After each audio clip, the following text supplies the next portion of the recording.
Tonight's topic is liberal versus conservative, two views, and our host is Frank Schroeder. Good evening, and thanks for joining us here at the American Family Association Presents. One of the things we believe in here at the AFA is balance. Oftentimes in the mainstream media you don't see that. You see one view given and the other side is ignored. We've been airing our program for 8 years now. We air the shows across New York State, and we reach 5 million potential viewers every week. We get many calls complimenting our program, and some letters as well. But every once in a while we get letters disagreeing with views on our program, and rather than ignoring them, there are times where we actually ask the person if they'd like to come on the show themselves. One of the people who wrote us and wanted to appear is Robert Berger, a self-described liberal. Robert teaches the appreciation of classical music at the United Cerebral Palsy Center in Roosevelt, Long Island. Robert's a graduate of Hofstra University, and he's performed as a French hornist in numerous orchestras, concerts, bands, and opera companies in Europe and Australia. He has been a substitute teacher in various Long Island schools and has written for student papers at Queens College and Hofstra. Frank Russo, who will be giving the conservative viewpoint on this program, is the state director for the American Family Association of New York. He serves on the boards of directors of Morality in Media and Citizens for Educational Freedom. Frank chairs the Respect Life Committee at St. Peter's in Port Washington and serves on the State Committee of the New York State Conservative Party. Frank is married with 7 children and 15 grandchildren. Also joining me in the studio today is Patty Knapp, who's the director of our public relations here at the AFA of New York. So I'll turn the question over to Patty. Thank you, Frank. Good evening to you both. Why don't we start right away, jumping right into it with the very hot topic of homosexuality. I'll ask you both. Robert, I'll start with you. What is your view on homosexuality and the issue that's constantly being debated now in the media of gay marriage and having employees, or employers rather, provide health benefits to their gay employees? I don't see any actual harm in this. It's better than intolerance of homosexuals, which is very much alive and was probably much worse in the past. When you say intolerance, what do you mean of homosexuals? Well, there's a great deal of intolerance towards homosexuals among many people, certainly not all, and I don't believe it's a choice. It's an unavoidable thing for certain people, and I don't believe homosexuals choose being homosexual any more than left-handed people choose being left-handed, and I'm left-handed. Okay. Are we talking just about tolerance, or accept when we're talking about homosexual marriage?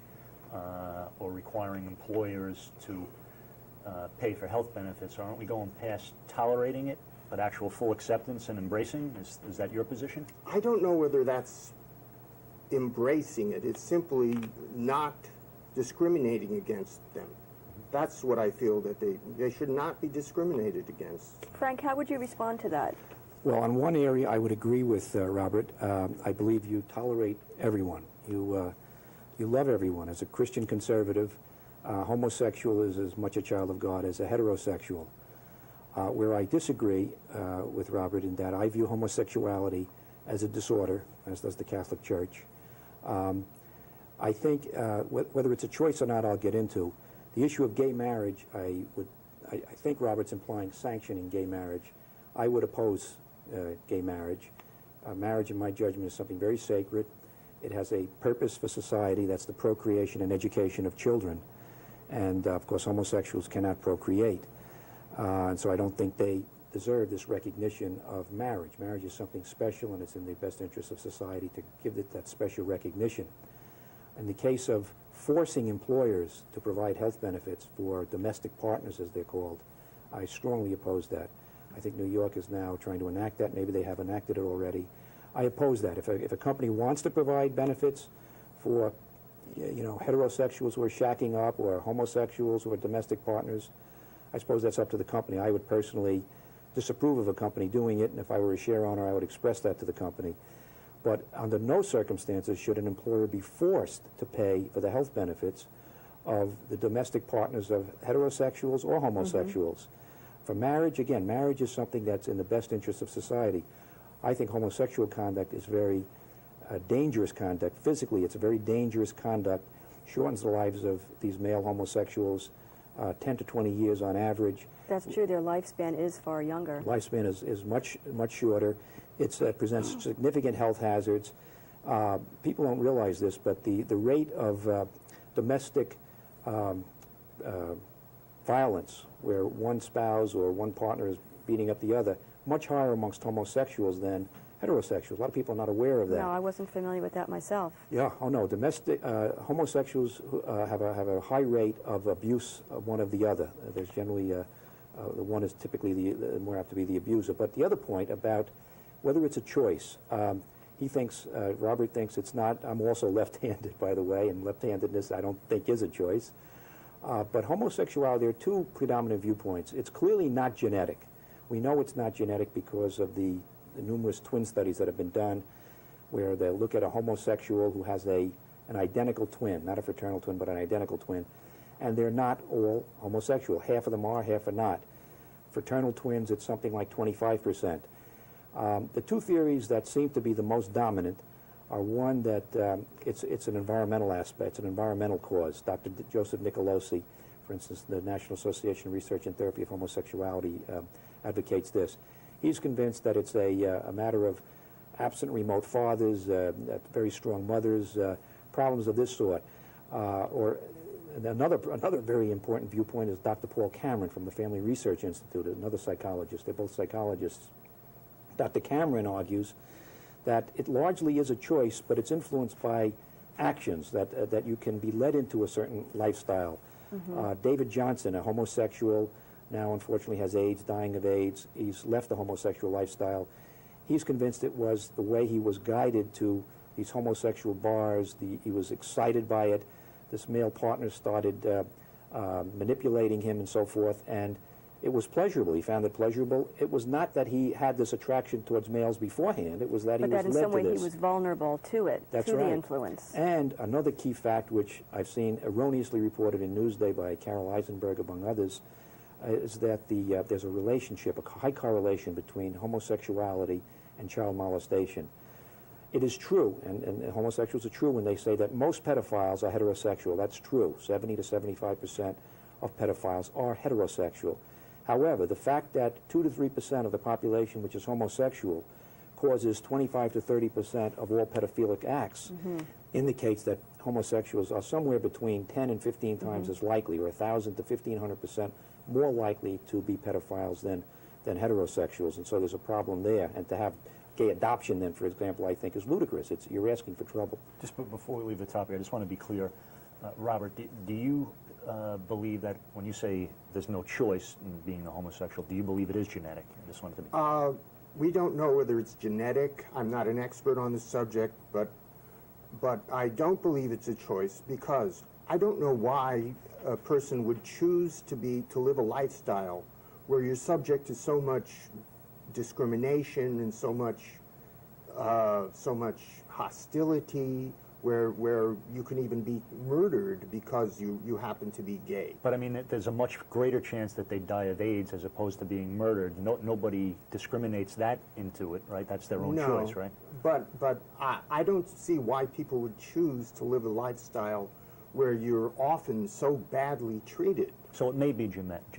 We don't know. I'm not an expert on that subject, but I don't believe that, for instance, if Matthew Shepard had known that someone was going to brutally murder him, I don't know whether he would have chosen to live that lifestyle. Right. See, the reason people choose something is because they get pleasure out of it.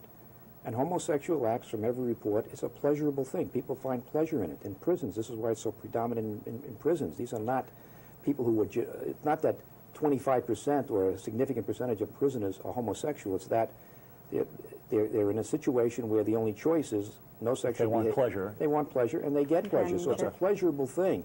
Is why Yeah, and again, another key point. The only reason that Christian conservatives take a position on this, if homosexuals did their thing in the quiet of their own bedroom, in their own privacy of their own bedroom, I don't agree with that, but that's their business.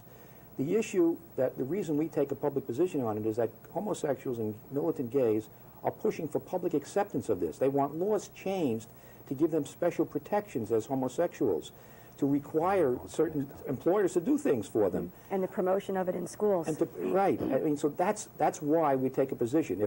If for instance, if the adulterers of this country started a movement to get special recognition and special treatment for adulterers, that they can't be discriminated against, and people can't discriminate in renting their apartments to adulterers, I would oppose that. I mean, but the adulterers don't do it. The homosexuals are doing it, and that's what generates the public opposition. Right. Could I say something Sure. about that? With regards to homosexuality in the schools, I don't believe it's being promoted as such in the schools. They're merely simply trying to promote tolerance, not the lifestyle itself. I know they say that, Robert, but in my judgment, I suspect, and you can't say, I'm sure in all schools it's different. Port Washington has one of these gay-straight alliances, they call it. I personally think, though, that the message is going to come through that this is simply another legitimate lifestyle alternative. choice. And a good number of people in the schools would view it as an illegitimate choice, as something immoral, and it violates their religious conscience. We got to move on to. We got a lot of topics to get to.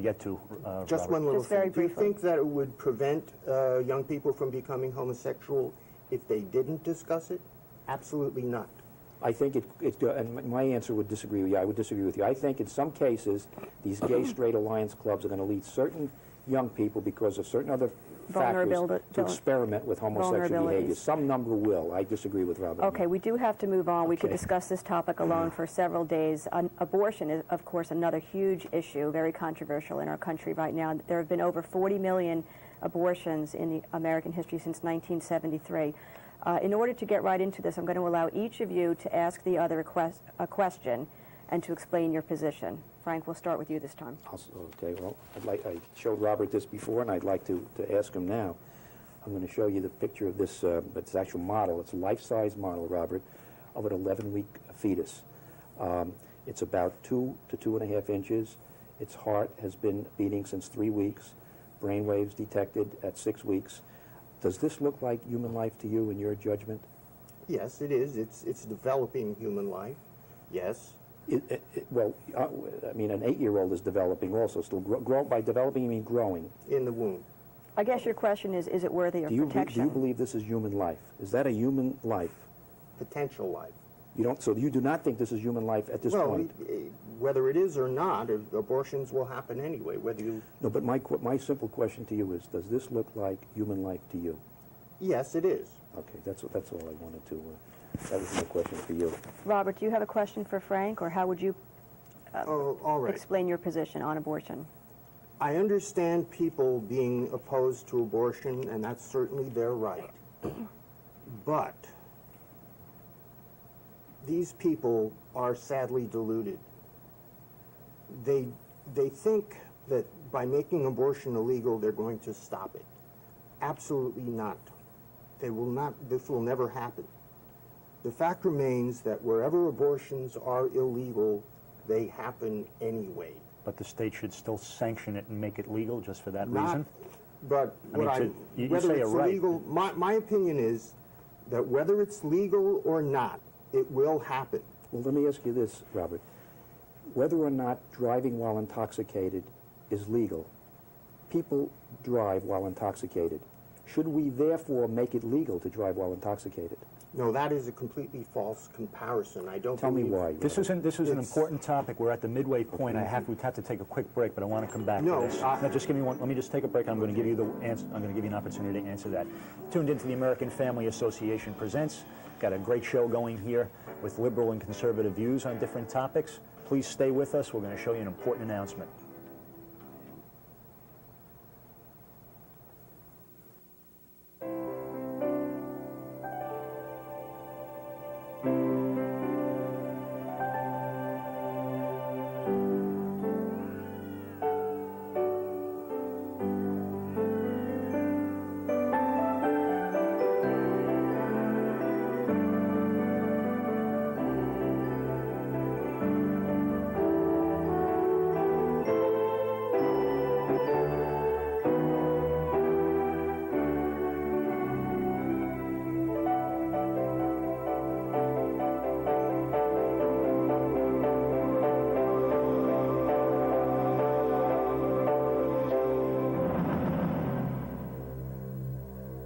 It's all over.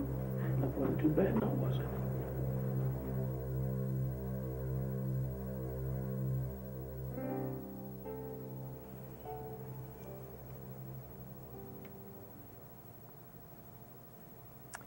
Thanks for tuning in. Tuned into the American Family Association Presents.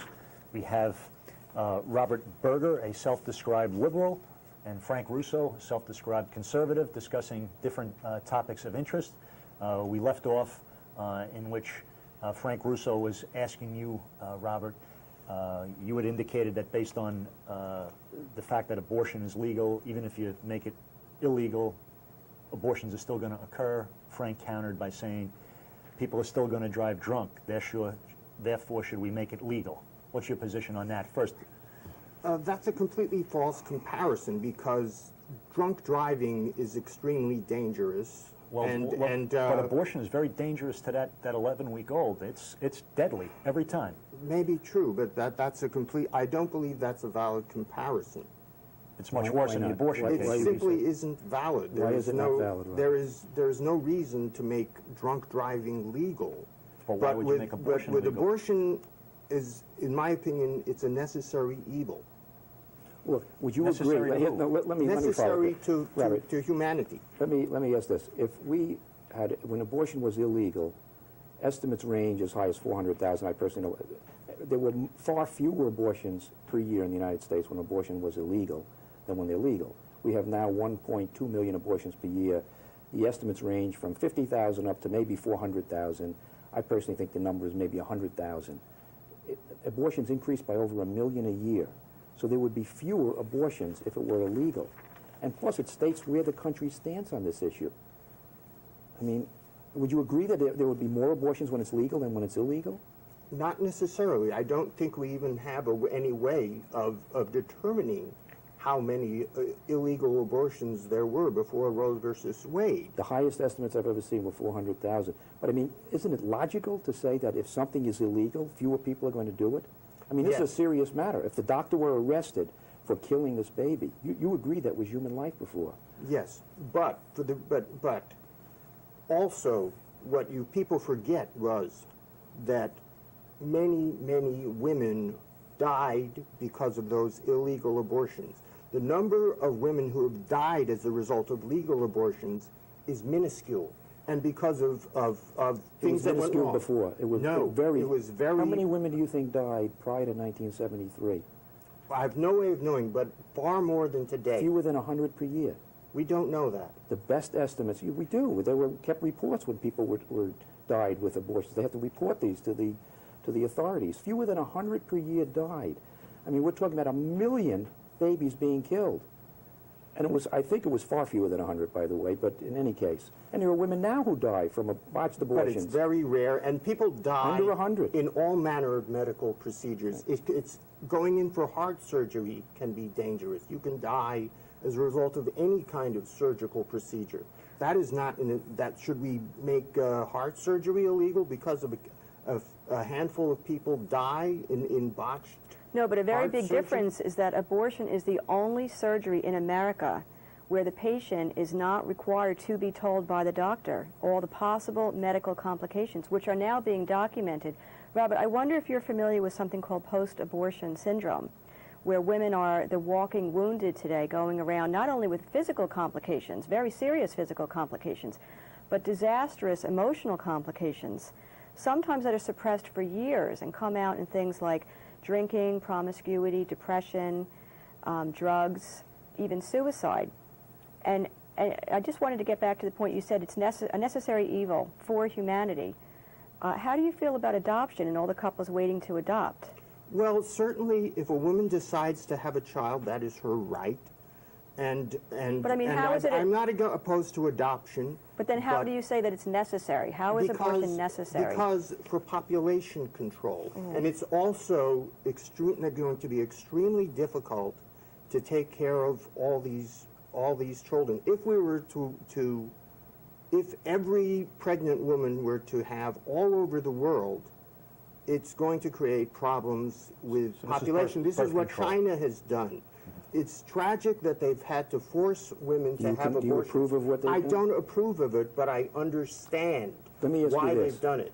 Of the 1.2 million abortions per year, very, very few involved cases where most of it were reasons of convenience. Well over 1 million of the 1.2 million were reasons of convenience. A woman is working, she doesn't want to leave a job. It's another bother. It's a third child. She doesn't want a third child. Her boyfriend says he'll leave her. Right, they're single. Now, in many cases, I mean, I'm just trying to get at your line of thinking. A child is born, and we know the child is handicapped, seriously handicapped. Would you favor, in the interest of, quote, population control, that we should permit these people, these babies that are born with serious deformities, to be executed? I don't call it execution. It's, if a woman chooses to do that, well, that's... Do what? That's What is her. it if it's not to have execution? the abortion, then that, kill that the is child. her... I don't like that terminology. But isn't that what it Makes you is? uncomfortable, right? the I don't terminology? think it's right to call it killing, because I don't think abortion is murder. Well, what is, it's not is- murder, but it is state-sanctioned killing. If it's a Killing life- is the wrong way to put it. What would you say it is? That was a human life. It's, You know how the abortion is done? The doctor goes in, he pulls the baby's legs apart, the arms apart, and pulls out the baby. You don't think that's an execution? No, it's not an execution. It's Well, an should it be allowed? unfortunate- You said it's an it's a woman's unfortunate choice? thing, but the alternative is far worse. To My who? judgment, this is reminiscent of Nazi Germany. No, that is a I'm- completely false comparison. I see it as a totally direct disagree. How is it different? That is because they were killing born people. What's the difference if it's Innocent. born It's or not unborn? the same They're thing innocent. when it's a fetus. They were It's- people it's that human life. You that agreed were it was human deemed life. unnecessary. They were people that were deemed unnecessary, That like the is unborn not, today. That is not the same thing. They're not doing it because of their religion or whatnot, or It's because convenience. they were. They're reasons of It is not convenience. convenience. Let's is just not jump- a We word. got to get out. Agree that it's convenient. I'm going to move on to another topic, just because we have a lot of questions, but I just want to be clear. The conservative position is the state should not sanction killing innocent human life. The liberal position is that it's okay for the state to sanction eliminating, you don't like the word killing, but eliminating a developing baby. That's a policy position. Is that fair? Am I... The alternative to abortion, to But the legal state should do it. abortion The state is should far eliminate. worse. Okay. I want to move on because this is important to the family, talking about liberal and conservative views on our culture. Our nation is certainly facing a number of problems right now, including corporate corruption, terrorism. But as far as the culture as it stands now, crime rates, while they were down from their highs back in the 50s, they're now 3 times as high as in the 50s, I should say. Divorce rates have doubled, and 1 in 3 American adults has a sexually transmitted disease, most of them incurable. Poverty rates are still in the range of 10 to 13%, in spite of enormous increases in welfare spending between 1960 and 2000. Educational quality, as measured by standardized tests, is at or below the level of 40 years ago, in spite of increased spending of over 200%.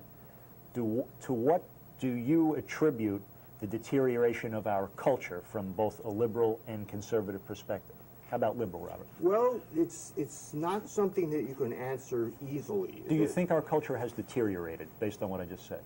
Possibly yes, in some ways. In other ways, no. Okay, what do you attribute the deterioration part to from a liberal That's perspective? very complex. There are no simple answers as to why all these problems exist. Give me your best analysis. Well,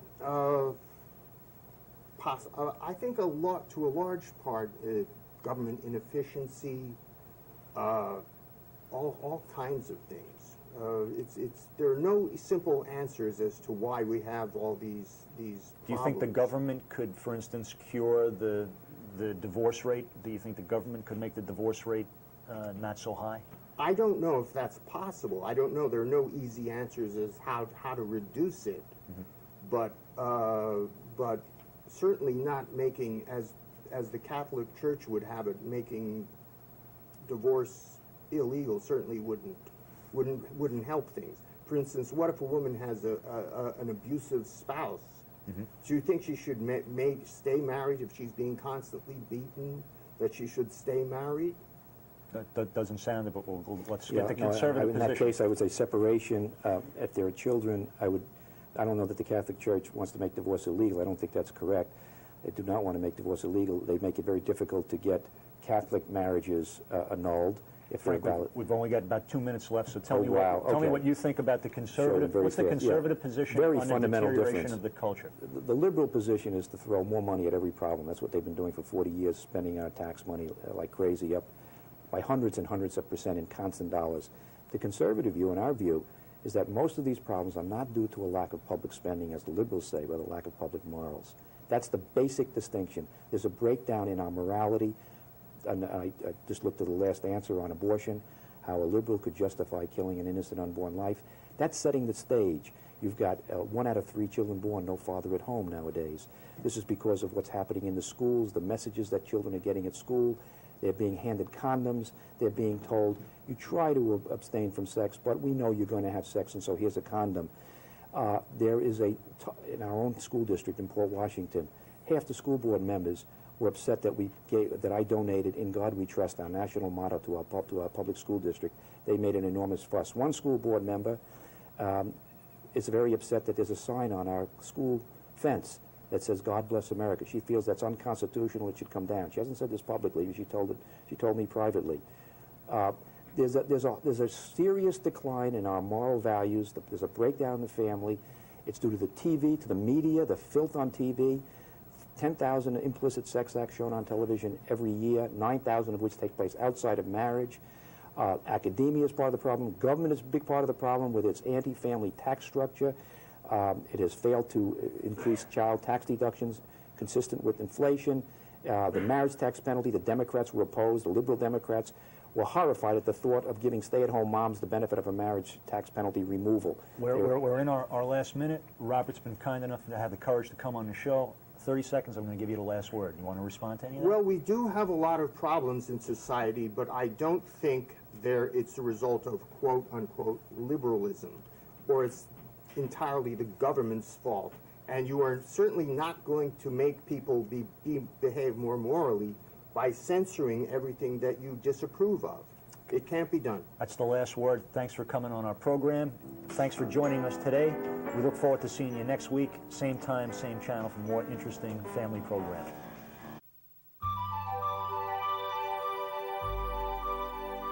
When the pressures of the day are over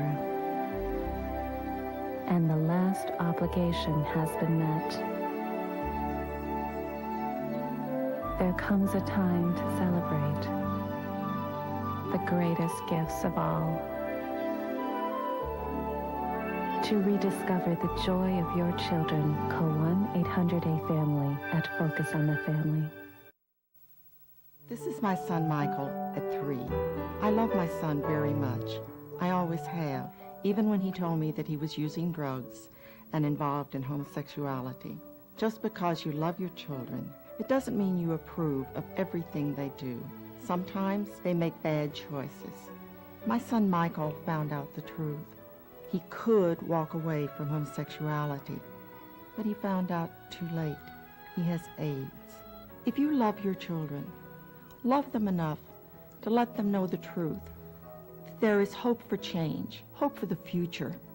A decade ago, I walked away from homosexuality through the power of Jesus Christ. Michael and thousands of ex-gays are living proof that change is possible. They found freedom from homosexuality through the unconditional love and forgiveness of Jesus Christ. He loves you too, and he can set you free. It's not about hate, it's about hope. For coming on our program. Thanks for joining us today. We look forward to seeing you next week, same time, same channel, for more interesting family programming. This program has been brought to you by the American Family Association of New York. You may contact the New York State Conservative Party, State Headquarters, 718-921-2158. Nassau County Party, 516-735-1580. If you would like to receive AFA's free quarterly newsletter, just call or write us with your name and address. You may contact the AFA by writing us at P.O. Box 203, Port Washington, New York, 11050, or calling us at 516-944-3544. You can also read our newsletter and see our TV schedule by visiting our website at www.afany.org. Your comments are welcome, and thanks for being with us.